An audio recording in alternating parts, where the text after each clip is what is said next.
Ever sneezed and immediately had to do a wardrobe change or laughed so hard that you had to cross your legs just so something didn't happen? Well, you're not alone. Um, but here's the deal. The leaking when you cough or laugh or jump isn't because you're getting older. It's because of a pelvic floor issue.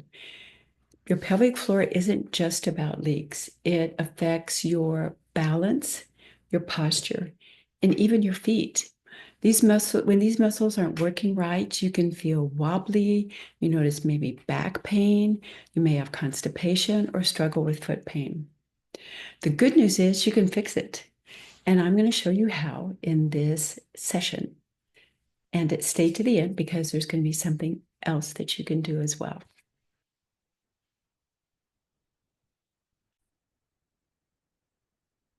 So you can think of your pelvic floor as kind of like a hammock. So you can think of it as kind of that support system in which the uterus, the bladder, all of those internal organs are kind of sitting in here and are supported and balanced by the pelvic floor and all of the muscles in the area in the pelvis.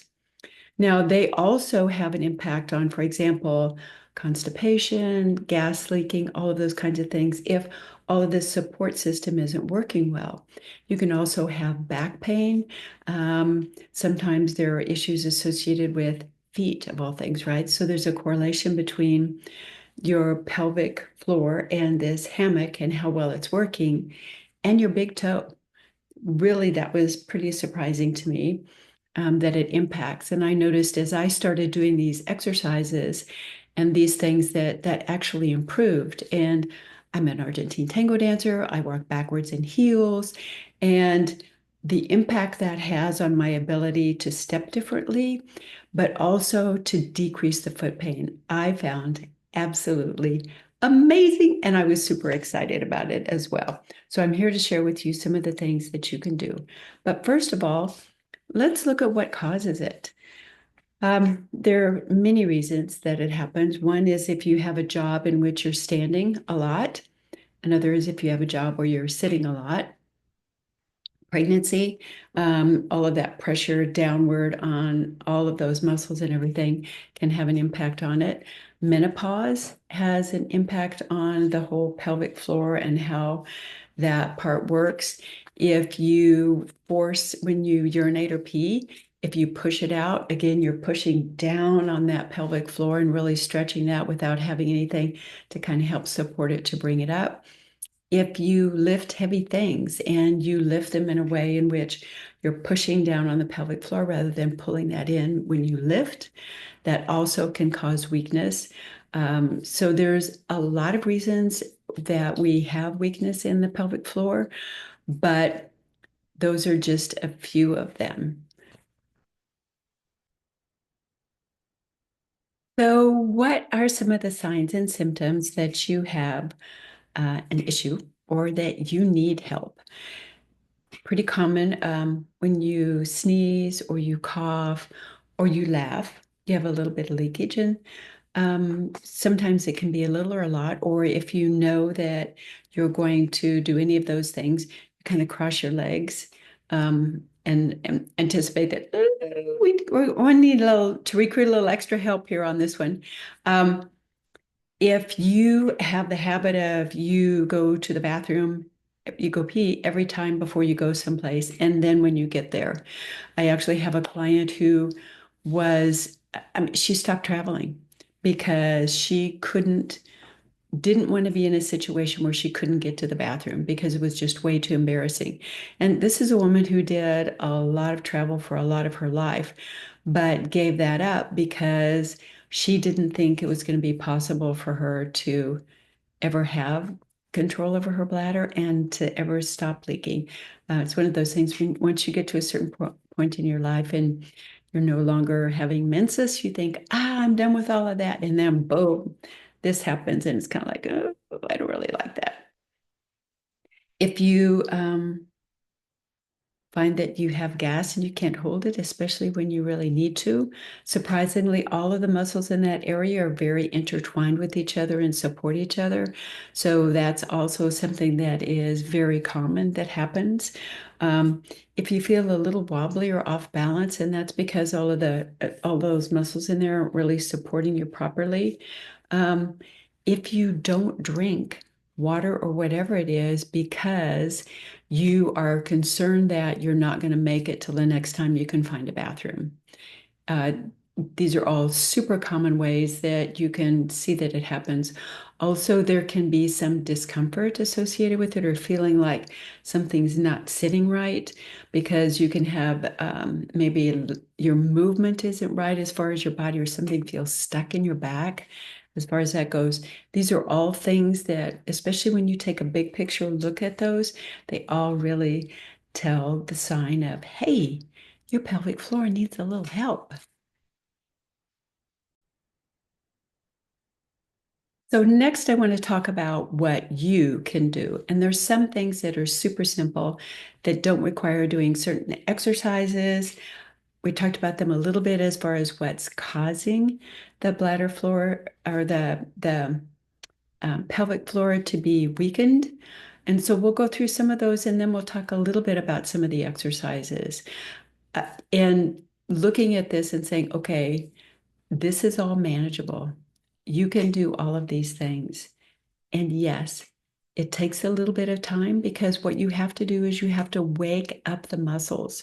So there's this relationship between the bladder and the pelvic floor and all of those things that do that support that I talked about before, right? It's kind of that bowl that supports and your brain.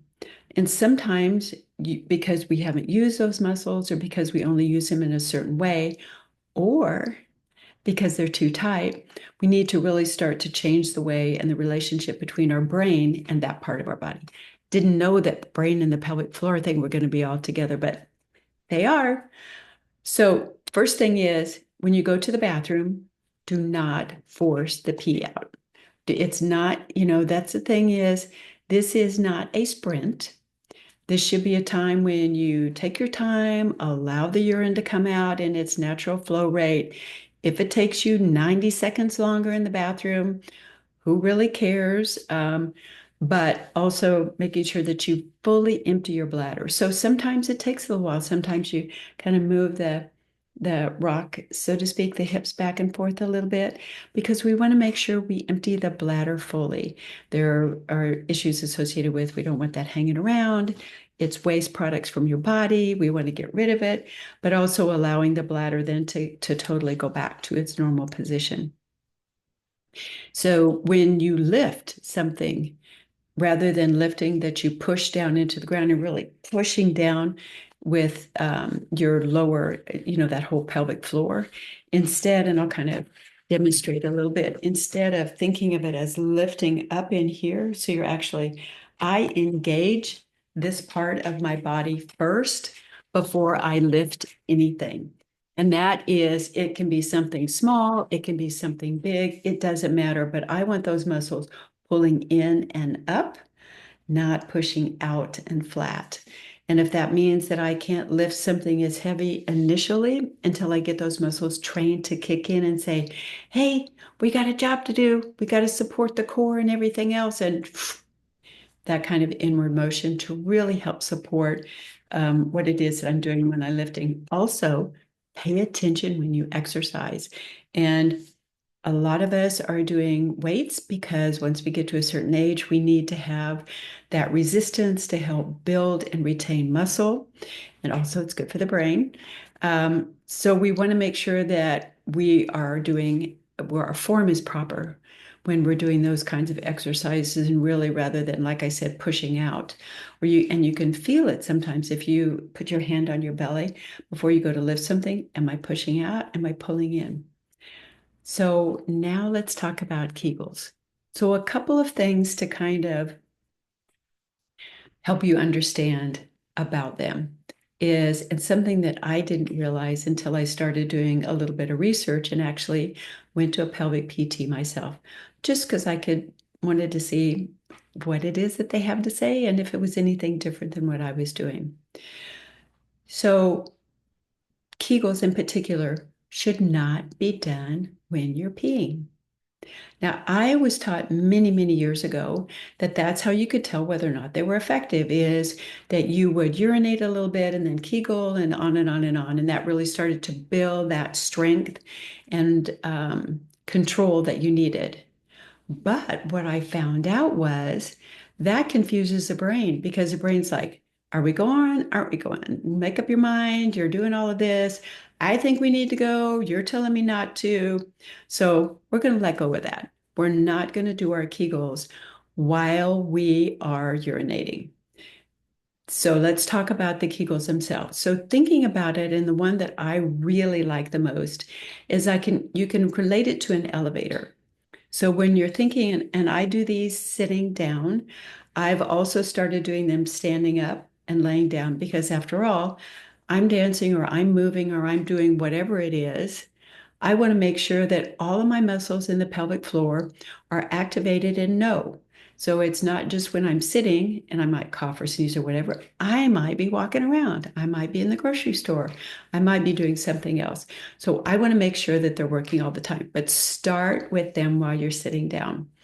So you can think of it as it's like the elevator. You're riding in an elevator, except this is your pelvic floor that's doing the ride of the elevator.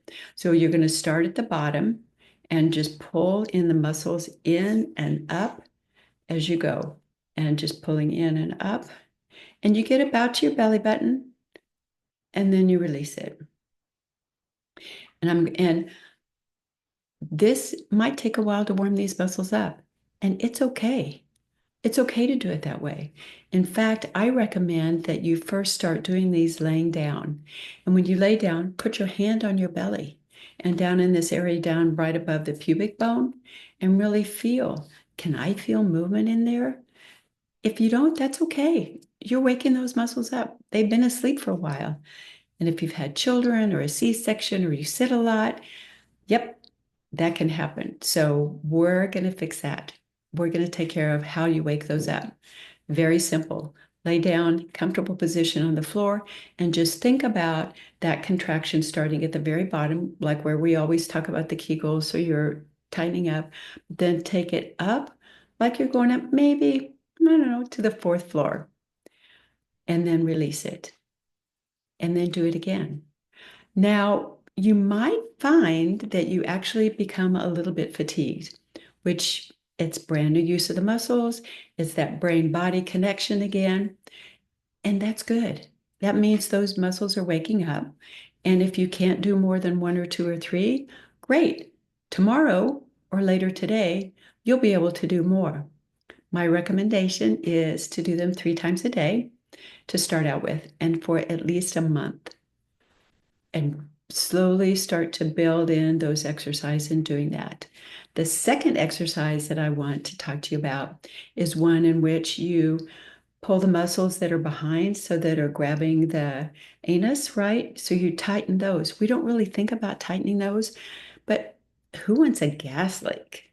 You know, especially when you're somewhere nice or you're having some food or whatever, or just anytime really. So the same kind of thing, but think about tightening those muscles back there and then release it.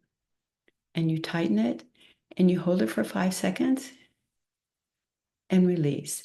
Now, our objective is to be able to do one or the other or both. So start training where you're doing the elevator and then you're doing the other one, and then try to do both. But take it slow, be kind to your body, and remember where you are today is different than where you were yesterday, and it's going to be different than where you are tomorrow. So these are just a few of the things that I recommend for exercises. Now, for some people, that may not be enough. You may need additional support. So a couple of things. One, I'm creating a mini course that will talk in greater detail about all of these things. And the second thing is a pelvic PT. A pelvic PT is a person who is a physical therapist who specializes in the pelvis and pelvic exercises. They look at how you walk, how you move, your posture. They ask you a bunch of questions. It's like a 50 question intake form, but really starts to dive into some of the issues. And I recommend if what we're doing and talking about here isn't working, to go there. Now, I will tell you, they a lot of times will want to do a physical exam. I recommend that you have one if you're comfortable with it. And the reason I say that is because they can tell how the muscles on the inside of your female anatomy are being engaged or how they pull together. What I found was one side of mine worked better than the other. But with practice and doing them over again, I could actually feel the difference in the way that they worked and worked together. And I didn't have to do any my own kind of internal exam or anything. This was just based on doing the exercises. I could tell a difference. So that's the physical PT. Again, comment, add in the little comment section, say more if you're interested in the mini course. And of course, please like and subscribe and ask me any questions that you have. Again, my name is Diana Debbie from An Ageless Life, and I'll see you next time. Bye for now.